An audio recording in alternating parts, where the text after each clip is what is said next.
स्वागत है। आज हमारे पास एक छोटी सी कहानी है, लेकिन असर में बहुत बड़ी। कहानी का नाम है टेक्स्ट चिपकाया गया, और ये एक ऐसे घर के बारे में है जहां कहा जाता है कि ठीक रात 12 बजे एक खिड़की अपने आप खुल जाती है। हाँ, ये सुनने में तो किसी आम भूत की कहानी जैसी ही लगती है। बिल्कुल, है ना?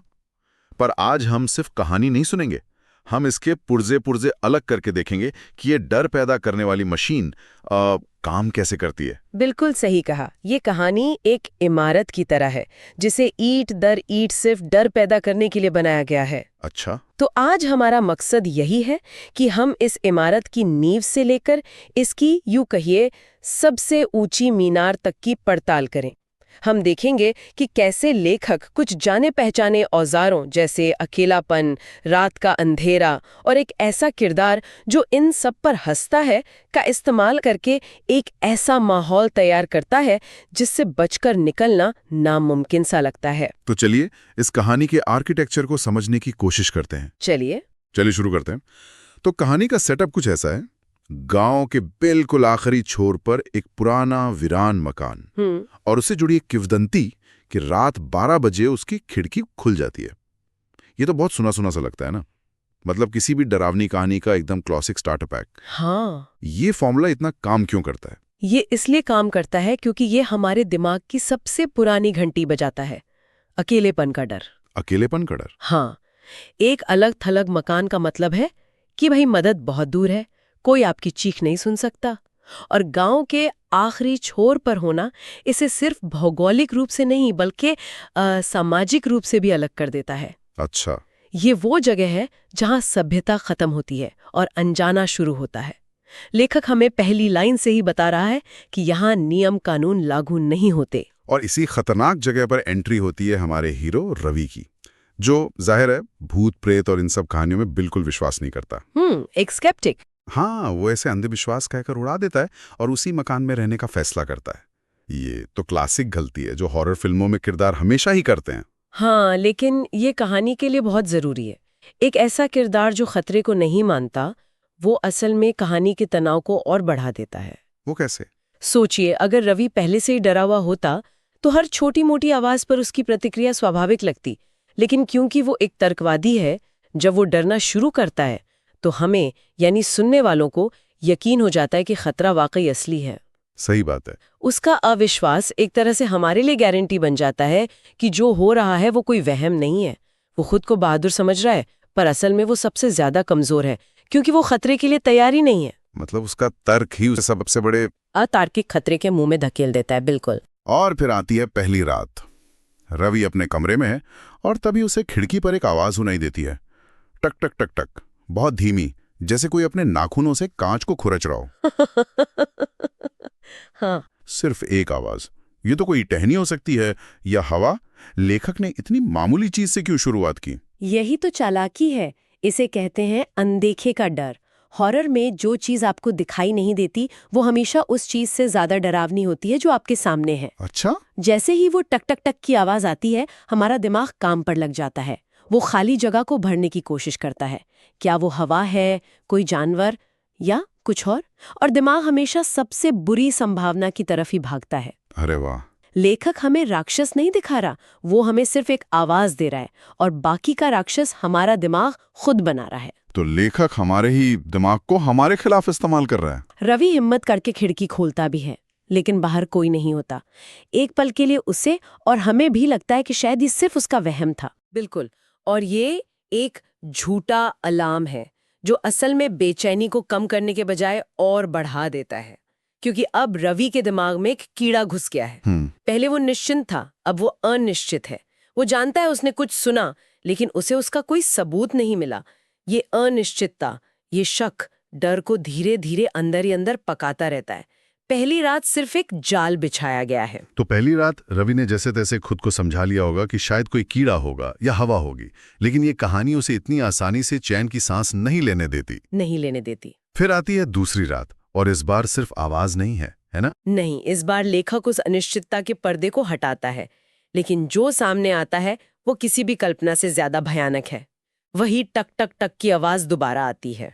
रवि इस बार शायद उसे नजरअंदाज करने की कोशिश करता है, लेकिन फिर उसकी नजर खिड़की के कांच पर पड़ती है और वहां भाप से बने एक धुंधलके में एक चेहरा उभरता है। और वो कोई आम डरावना चेहरा नहीं है। उसकी आंखें नहीं है, नाक नहीं है, सिर्फ एक खालीपन है।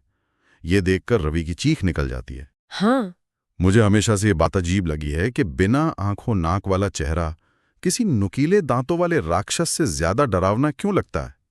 उसमें ऐसा क्या है जो हमें इतना परेशान कर देता है? ये एक बहुत ही दिलचस्प सवाल है और इसका जवाब मनोविज्ञान में छिपा है।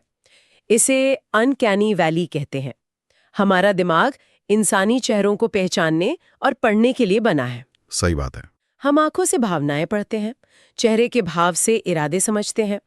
जब हमें कोई ऐसी चीज दिखती है जो लगभग इंसान जैसी है पर पूरी तरह से नहीं, जैसे ये बिना आंखों नाक वाला चेहरा, तो हमारा दिमाग कंफ्यूज हो जाता है। मतलब? वो उसे इंसान की तरह प्रोसेस करने की कोशिश करता है पर कर नहीं पाता। तो ये एक तरह का दिमागी शॉर्ट सर्किट है। हमारा दिमाग उसे पहचानना तो चाहता है पर पहचान नहीं पाता, और इसी कंफ्यूजन और अप्राकृतिक होने के एहसास से एक गहरा डर पैदा होता है। एकदम सही। वो चीज जानी पहचानी भी लगती है और एकदम अनजानी भी। बिल्कुल, ये विकृति का डर है। वो चेहरा इंसानी है पर गलत है, और रवि की चीख इस डर पर मोहर लगा देती है। अब ये सिर्फ एक आवाज या वहम नहीं है, अब डर का एक चेहरा है, एक रूप है। खतरा 100% असली है। यहां तक तो डर बाहरी था, एक आवाज, एक चेहरा जो खिड़की के उस पार है। लेकिन तीसरी रात को लेखक एक बहुत ही क्रूर और व्यक्तिगत दांव खेलता है। ये कहानी का वो मोड़ है जब मेरे भी रोंगटे खड़े हो गए थे। हाँ, क्योंकि तीसरी रात को हमला करने का तरीका पूरी तरह बदल जाता है। इस बार टक टक टक की आवाज नहीं आती। इस बार आवाज रवि के कमरे के अंदर से आती है। कोई उसका नाम पुकारता है, एक फुसफुसाहट में, रवि, खिड़की खोलो। और जो चीज इसे सबसे ज्यादा भयानक बनाती है जी। वो ये है कि वो आवाज उसकी माँ की है। माँ की आवाज ही क्यों? जी। ये तो बहुत ही ज्यादा पर्सनल और गहरा हमला है। ये अब सिर्फ डराना नहीं रहा, ये कुछ और है। पूछिए, माँ की आवाज हमारे लिए क्या होती है? वो दुनिया की सबसे पहली और सबसे सुरक्षित आवाज है। वो विश्वास, प्यार और सुरक्षा का प्रतीक है। बिल्कुल। उस आवाज पर हम आंख बंद करके भरोसा करते हैं। अब वो शैतानी ताकत उसी आवाज का इस्तेमाल कर रही है। वो रवि के शरीर पर नहीं, बल्कि उसकी आत्मा पर, उसके सबसे गहरे भरोसे पर हमला कर रही है। अरे बाप रे, मैंने इस तरह से सोचा ही नहीं था। तो मतलब अब लड़ाई भूत से नहीं बल्कि खुद की यादों और भरोसे से है। हाँ। अगर वो अपनी माँ की आवाज पर भरोसा नहीं कर सकता तो किस पर करेगा? ये तो दिमागी तौर पर उसे पूरी तरह तोड़ने जैसा है। बिल्कुल। अब रवि एक भयानक कश्मकश में फंस गया है। क्या वो अपने कानों पर यकीन करे जो उसकी माँ की आवाज सुन रहे हैं, या अपनी आंखों पर यकीन करे जिसने पिछली रात वो भयानक चेहरा देखा था? वो ताकत उसे उसकी सबसे सुरक्षित याद का इस्तेमाल करके धोखा दे रही है। ये डर का सबसे क्रूर स्तर है, जहां खतरा बाहर नहीं बल्कि आपके दिमाग में घुस जाता है। और इसी कश्मकश में शायद ये सोच करके क्या पता सच में उसकी माँ की आत्मा हो, रवि कांपते हाथों से खिड़की खोल ही देता है और फिर सच का सामना होता है।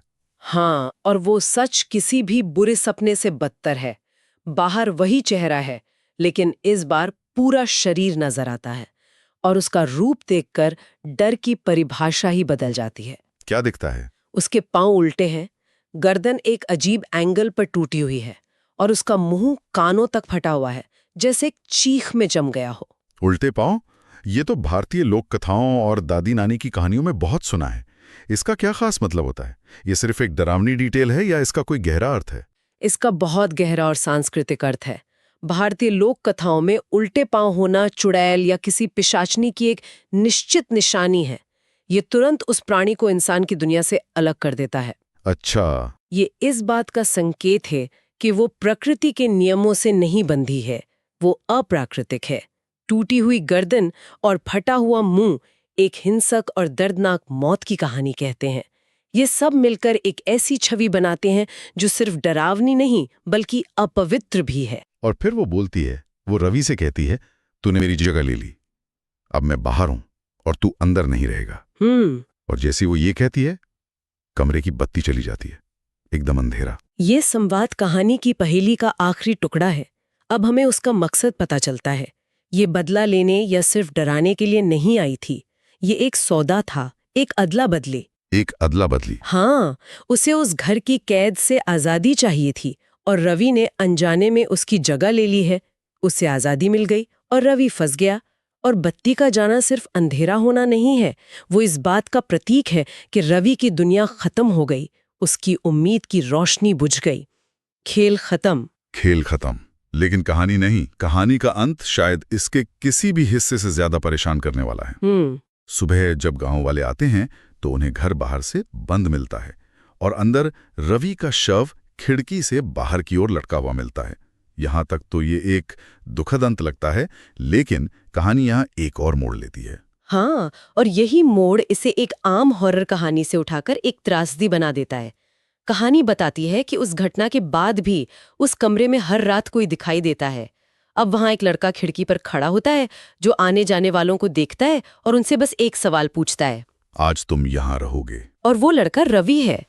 ये अंत कहानी को खत्म नहीं करता, बल्कि हमें उसी डरावने चक्र में फंसा देता है। ये बहुत ही परेशान करने वाला है। ये परेशान करने वाला इसलिए है क्योंकि ये न्याय या अंत की कोई भावना नहीं देता। ये एक दुष्चक्र है, एक शराप है जो जारी है, बस उसका चेहरा बदल गया है।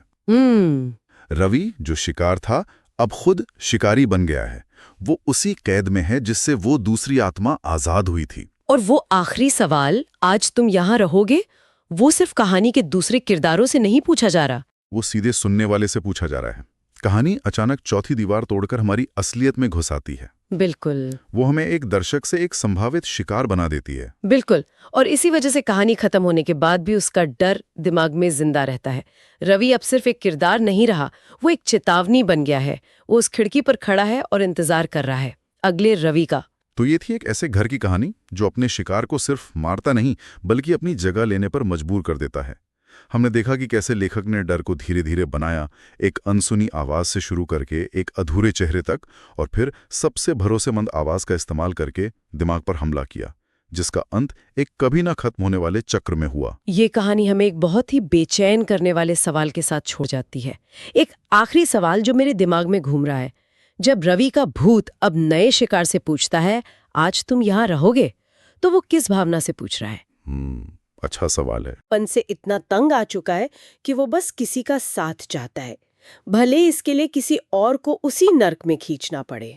मतलब क्या उसका सवाल एक धमकी है या मदद के लिए एक दर्दनाक खामोश चीख? कहानी इसका जवाब नहीं देती, और शायद यही खालीपन सबसे ज्यादा डरावना है।